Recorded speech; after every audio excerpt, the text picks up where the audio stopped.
नमस्कार विद्यार्थियों, स्वागत है आपका हमारे चैनल योगा एजुकेशन में। विद्यार्थियों, जैसा कि आप यूजीसी नेट JARF परीक्षा प्रश्न पत्र को व्याख्या सहित हल कर रहे हैं, इस वीडियो में भी आपको सभी प्रश्नों को हल करना है और फीडबैक अवश्य देना है। आप स्वयं से वीडियो को रोकिए, प्रश्नों को समझिए, ऑप्शन को समझिए, उसके बाद सिलेक्ट करें। कोई जल्दबाजी नहीं है।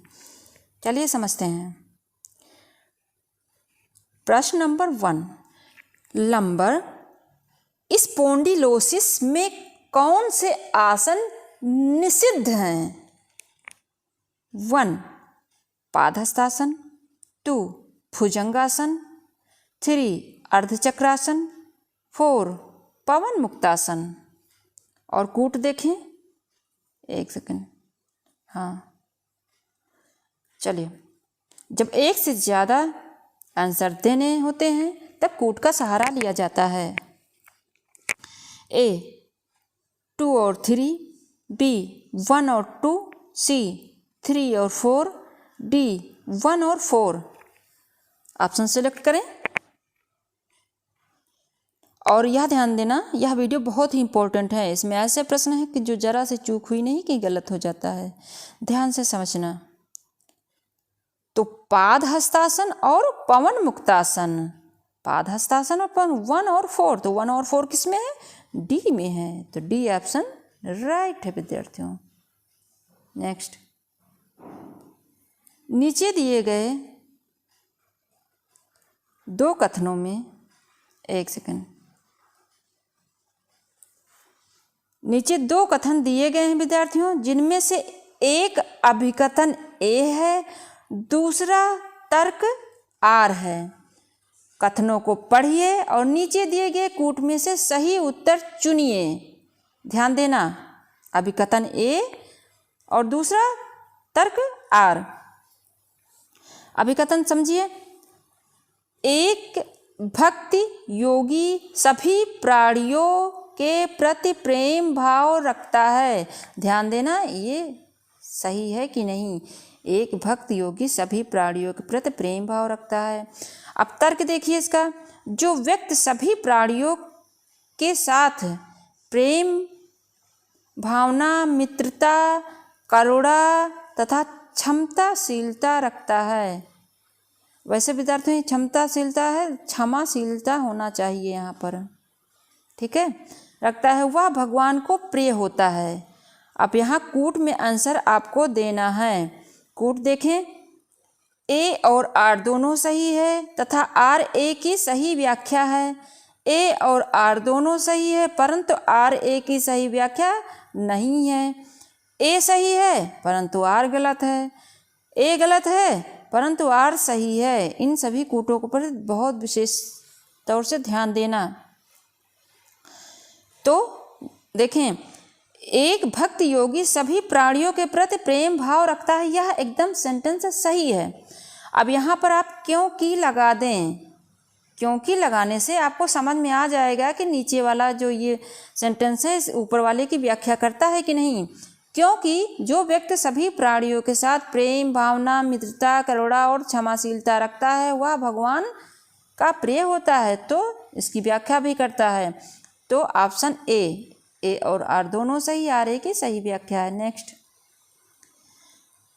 वैसे ही विद्यार्थियों है, इसको आप मैनेज कर लें नीचे दिए गए 2 कथनों में से।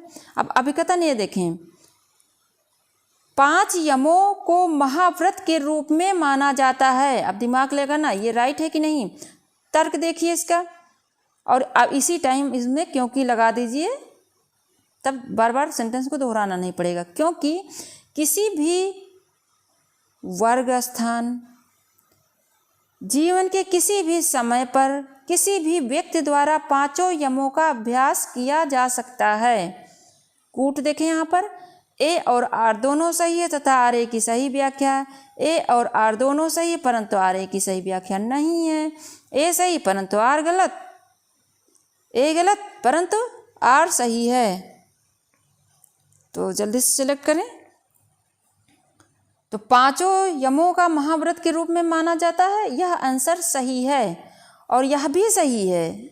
किसी भी वर्ग, स्थान और जीवन के किसी भी समय पर किसी भी व्यक्ति द्वारा पांचों यमों का अभ्यास किया जा सकता है और इसकी व्याख्या भी करता है।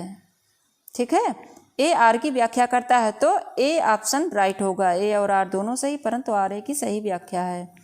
चलिए नेक्स्ट। अब नीचे दिए गए दो कथनों में से ही आपको सिलेक्ट करना है। अभिकथन ए, दो विपरीत उद्देश्यों के बीच संघर्ष कुंठा का प्रमुख स्रोत है। दो विपरीत उद्देश्यों के बीच संघर्ष। ठीक, अब तर्क देखिए। अब इसी वक्त इसमें क्योंकि लगाएं, क्योंकि जब दो उद्देश्यों के बीच संघर्ष होता है और एक उद्देश्य की संतुष्टि होती है तो दूसरे उद्देश्य को कुंठा होती है। अब बताएं ये सही है कि नहीं सही है, इसकी व्याख्या करता है कि नहीं करता है। तो ए यहाँ ऑप्शन ठीक ठीक वैसे ही है, ए और आर दोनों सही है तथा आर ए की सही व्याख्या है। ए और आर दोनों सही परंतु आर ए की सही व्याख्या नहीं है। ए सही परंतु आर गलत, ए गलत लेकिन आर सही है। तो आपने इसको पढ़ लिया होगा। ये राइट आंसर, ये सेंटेंस एकदम राइट है और यह भी राइट है और इसकी व्याख्या भी करता है, क्योंकि लगाकर आपने समझ लिया होगा। तो ए ऑप्शन राइट है। नेक्स्ट, चलिए अगला देखते हैं क्वेश्चन। अभिकथन ए, कुंभक के अभ्यास के पूर्व नाड़ी शोधन आवश्यक है। दिमाग में लगाना है, ये राइट है कि नहीं। तर्क देखिए, मलपूरित नाड़ियों में प्राण का प्रवाह नहीं होता, जिससे उन्मनी भाव की प्राप्ति न होने के कारण साधना पूर्ण नहीं होती है। और कूट में ही आंसर देना है। देखिए ये दोनों पहले समझें सही है कि नहीं। तो यह सेंटेंस भी सही है। कुंभक के अभ्यास के पूर्व नाड़ी शोधन आवश्यक है, और क्योंकि मलपूरित नाड़ियों में प्राण का प्रवाह नहीं होता, जिससे उन्मनी भाव की प्राप्ति न होने के कारण साधना पूर्ण नहीं होती है। तो ऑप्शन ए राइट होगा, यानी ए और आर दोनों सही है तथा आर ए की सही व्याख्या है। नेक्स्ट, चलिए अगले क्वेश्चन को देखते हैं। बहुत ध्यान से इन प्रश्नों को समझना है। अभिकथन ए, योग अभ्यासी के लिए मिताहार का सुझाव दिया जाता है। तर्क आर, मिताहार का अर्थ होता है कि 1/3 उदर को खाली रखना, जो योग साधना में सहायक होता है। अब देखिए ये सही है कि नहीं, दोनों देखें पहले सही है कि नहीं, उसके बाद ऑप्शन आपको सिलेक्ट करना है।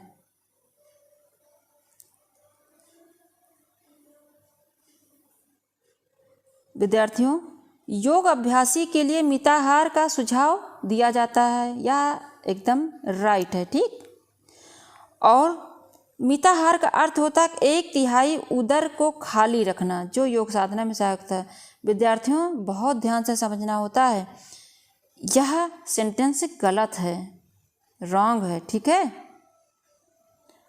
तो ए सही लेकिन आर गलत, और ए सही आर गलत कहाँ पर है, सी ऑप्शन आपको सेलेक्ट करना है। जैसा ऊपर मैं समझाती आ रही हूँ उसी क्रम में ये लिखे हुए हैं। ए और आर दोनों सही है, आर ए की सही व्याख्या और दूसरे में नहीं है, ए और इसमें तीसरा राइट आंसर। नेक्स्ट,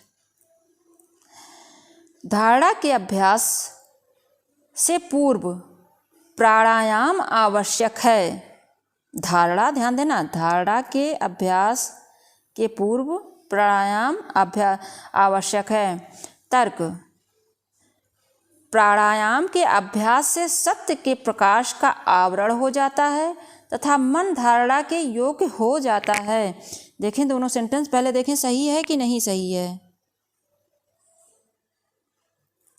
तो विद्यार्थियों यह सेंटेंस सही है, और क्योंकि लगाने पर इसकी यह व्याख्या भी करता है, क्योंकि प्राणायाम के अभ्यास से सत्य के प्रकाश का आवरण हो जाता है तथा मन धारणा के योग्य हो जाता है।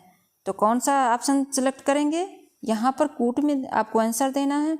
ए और आर दोनों सही है तथा आर ए की सही व्याख्या नहीं है। अब ध्यान ना, इसी तरह आप ऊपर सोचेंगे कि नहीं है उसी क्रम में लिखा। देखो यहाँ पर लिखा है नहीं है। ध्यान से पढ़ा करें। बी, ए और आर दोनों सही हैं परंतु आर ए की सही व्याख्या है, तो ये करेक्ट होगा। नेक्स्ट, अब चलें अगला समझें ध्यान से।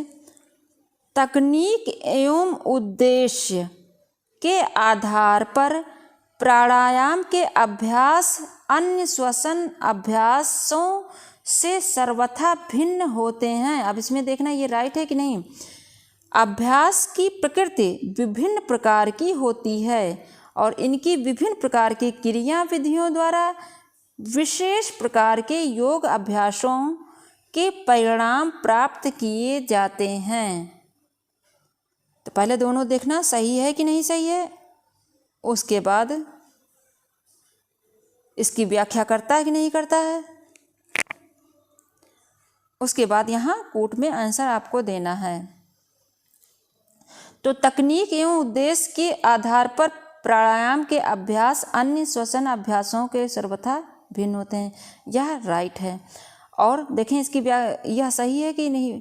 योग अभ्यास की प्रकृति विभिन्न प्रकार की होती है, इनकी विभिन्न प्रकार की क्रिया विधियों द्वारा विशेष प्रकार के योग अभ्यासों के परिणाम प्राप्त किए जाते हैं। ये सही है, सेंटेंस सही है, लेकिन विद्यार्थियों यहाँ देख लीजिए डिफरेंट है। यहाँ पर योगाभ्यास, यहाँ पर प्राणायाम, यानी कि दोनों सेंटेंस सही हैं लेकिन इसकी व्याख्या नहीं करता है। तो कौन सा ऑप्शन आपको सिलेक्ट करना है। फर्स्ट में देखें, ए और आर दोनों सही है तथा आर ए की सही व्याख्या है। बी, ए और आर दोनों सही हैं परंतु आर ए की सही व्याख्या नहीं है, तो बी आपको सेलेक्ट करना है। ठीक, नेक्स्ट। योग अभ्यास विशेष का प्रदर्शन स्वयं शिक्षक द्वारा किया जाना वांछनीय होता है।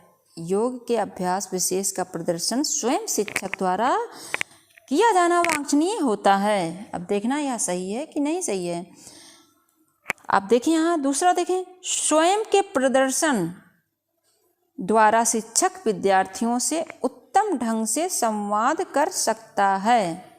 स्वयं के प्रदर्शन द्वारा शिक्षक विद्यार्थियों से उत्तम ढंग से संवाद कर सकता है। अब देखना ये दोनों सही हैं कि नहीं सही हैं। तो विद्यार्थियों, योग के अभ्यास विशेष का प्रदर्शन स्वयं शिक्षक द्वारा किया जाना वांछनीय होता है, यह सही है एकदम।